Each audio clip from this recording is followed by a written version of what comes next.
Hello MCC members, Daniel Laturza, General Manager.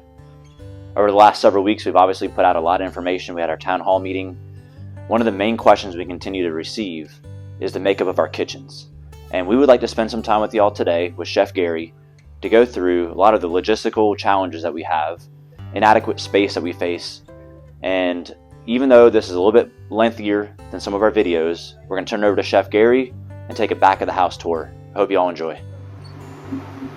Good morning, guys. This is just a few short videos that we're going to do to show you the back of the house of the main clubhouse. If you want to take a walk this direction, I'm going to show you the main banquet kitchen. This is where we do all our banquets for the ballrooms, the Mountain View room, all the areas that we have. Plus, we also feed Abelardo's buffet downstairs for the 1915 grill out of this kitchen for the membership. And then we also have to house the MVL kitchen. The MVL kitchen takes up this area. One little freezer, one small fridge, and then another prep fridge. A couple of fryers, and one oven in the back of the kitchen. So as you can imagine, when we're doing a banquet for a couple of hundred, we're doing an MVL dinner night on a Friday night, maybe 100 covers, plus a wine dinner, plus feeding Abelardo's buffet, it can get really congested back here. They're working the fryers, I need to work the fryers for the banquet. Abelardo might have fried shrimp on the buffet that night, so it can get very crazy, very chaotic, very quickly. So part of the master plan is to move this entire area into the president's room. That will greatly benefit the membership's quality, the experience, just by giving the MVL its own personal kitchen so they can focus on what they need to be focusing on.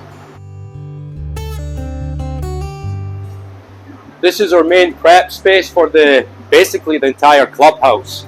The 3 ovens up in the banquet kitchen we have to share with banquets, with the MVL and Abelardo's buffet. So these ovens might hold 4 or 5 sheet trays apiece. Banquet for 200 people, that's at least 6 trays of chicken plus bread. MVL take this oven, so that doesn't leave any oven space for MVLs at that point. And because of the confined space downstairs at 1915 grill, a lot of their prep has to come upstairs also. And then also the MVL prep gets done in this section also. So if they can get their own designated kitchen, it'll be 2 or 3 bodies out of this area, so we can focus on prep up here. Alright, so these are these are all the prep tables that we have for multiple outlets in the clubhouse. We've got a small prep table over here. This is the main prep table. A couple of small ones over here.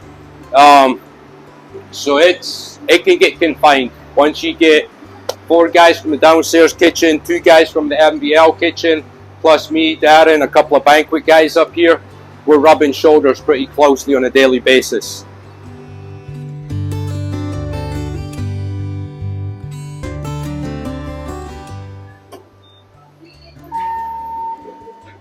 Alright guys, so this is Catherine coming off the elevator from the 2nd story, coming down to the buffet area to get all of Abelardo's and Araceli's hot food for the buffet at lunch and dinner. Comes down the elevator, gets buggied on these black buggies, and either into this hot box or straight onto the buffet line.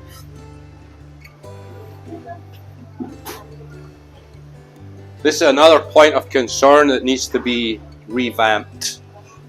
Everything that we're using is induction heated, so these have to be replaced out every 2 or 3 years once their life expectancy is expired. And then our big refrigerated case over here for the salad bar, the compressor starting to lose its life, and we have to constantly be filling it with ice to keep the salad bar at a temperature that is acceptable for the membership to get their salad from. So this area we're going to be transferring over to the front of the dining room. It was hard to see that maybe on the initial video that we sent out of the fly through, but all of this is going to go to the other part of the restaurant, and this will be part of the hostess stand and the general prep area for the kitchen. Alright guys, this is a 1915 grill kitchen. It's rather small. If you want to pan over to the dish pit, we'll start over in this area. It's extremely small for the volume that we do. and it also backs up to the restaurant. So it's noisy, there's a lot of banging, there's a lot of just noise coming from this corner of the kitchen that goes through the walls into the dining rooms. You have to remember that this kitchen was built 20 plus years ago, but our membership was half the size. Numbers, 10 years ago we were purchasing 40 pounds of salmon a week. Today we're purchasing over 120 pounds of salmon a week. So volume has gotten much more than what we used to have. Our membership's doubled in size. So if you look over the general area, there's no real place for the servers to make drinks, make tea, make coffee, make their soft drinks, and cut bread, and get baked potato setups, ketchup, mustard, mayonnaise, because all this space is being used during dinner service. The hot food will come off of this line onto trays here. There'll be a bread table here where they're cutting bread for the membership, which leaves no space for the servers to do their job as a serving station. So that would be muchly appreciated to get a service station. Over in the main part of the kitchen, there's really only one prep table for the entire kitchen. That's why I was saying earlier that a lot of the prep gets done upstairs in the banquet kitchen just because there's not much space. The guys will come in at 1 o'clock to start dinner prep. Ron is still doing lunch service, so they can't take over this part of the line, so they take all their prep upstairs until Ron vacates the kitchen so they can come down to do their part of the job. A lot of this equipment really hasn't been touched in 13, 14 years. Some of it is starting to show its age. The ovens, these ovens are supposed to be convection, but the fans don't work in them anymore, so it's strictly just a regular oven, so it's not cooking the food as quickly as it should be than it would have if it was a convection oven. We have the 4-foot grill, 4-foot flat top, a salamander, 2 burners, and a 12-burner stove. At least half of this equipment would like to be replaced, if not all of it. And then this is the holding station for the hot food, the sauces, the mashed potatoes, they all go in here. Up here we'll have the warming area to keep the french fries, onion rings, tater tots, chicken fingers, all this area. Now if you look at the general refrigeration for the entire area, there really isn't as much as we'd like to have, or the size of menu that we have. You hear a lot of people talking about menu engineering, so you have to design the menu with what you have to work with, whether it be refrigeration space, the kitchen staff that you have working with you. So we're having to menu engineer the menus to accommodate for refrigeration space that we have, or that we don't have as of right now. We have one reach-in freezer for the french fries, tater tots, chicken fingers, all that sort of stuff. But the salad station, that's where it's really hurting. One salad might have 6 or 7 different components, so a lot of this stuff is having to be kept on ice over on this table just so it's readily available to get through lunch service. But the super popular Powerhouse salad, it's got 8 or 9 components, and there's just not enough refrigeration space to hold that much ingredients, plus all the rest of the product that she has on the menu. So this area is really hurting. So if you saw in the big master plan, there was a great big prep space back here with more refrigeration, bigger salad coolers. An average Friday night, we can do anywhere from 100 to 200 covers down here, and it can get a little crazy just on space. This person here is doing salads and desserts, so she's having to house all of that product over here, and it's super tight. Here we are in the 1915 Grill dish pit. This dish pit, as you can see, is very congested already. We're not even busy at the moment. Right here, there's about a 4x6 workspace, which can only accommodate about 1 worker back here for the 1915 Grill and men's grill. So all plates, all china, glassware, and silverware from those 2 areas do come back to this dish pit to get washed. This is our main washer right here, which is very small for the amount of volume we do. We also need to account for all the pots and pans, all the hotel pans, all the saute dishes that also come back here from the kitchen. So it's not just the front of the house silverware, glassware, and china, it's also all the pots and pans that we get used in any given shift.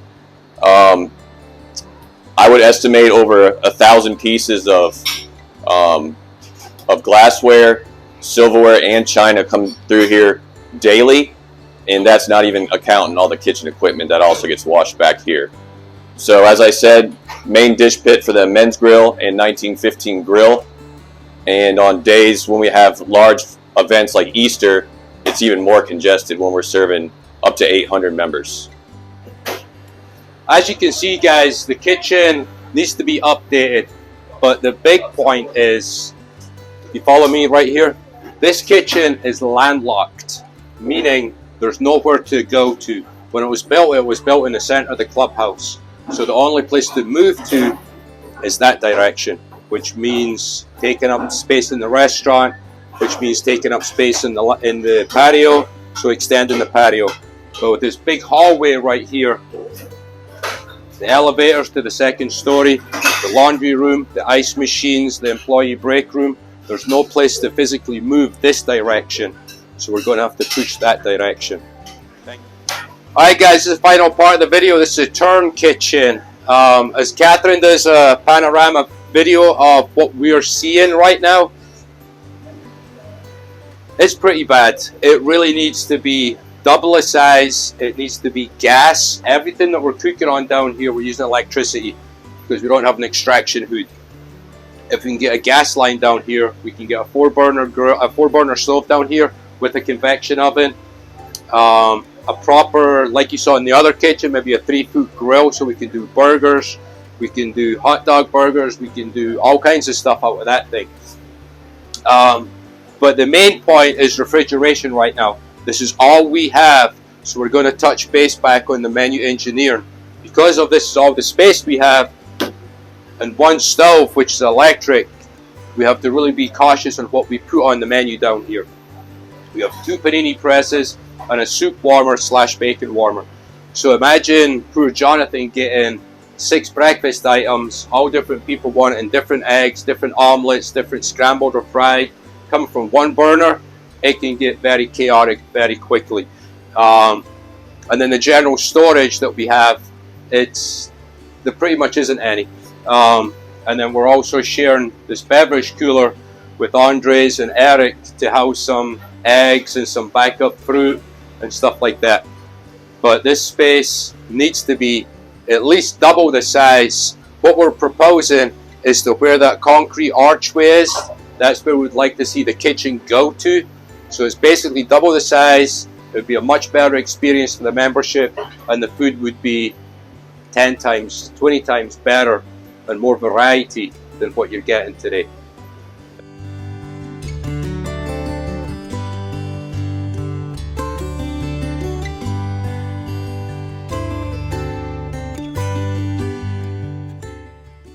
We really hope you had a better understanding about what we're facing in the back of the house each and every day. Over the next couple weeks, we're actually going to be setting up times to meet with the staff to go through the project if you have any further questions, and also offer tours of the kitchens. Be on the lookout for emails coming out about that, and I hope you all have a great weekend.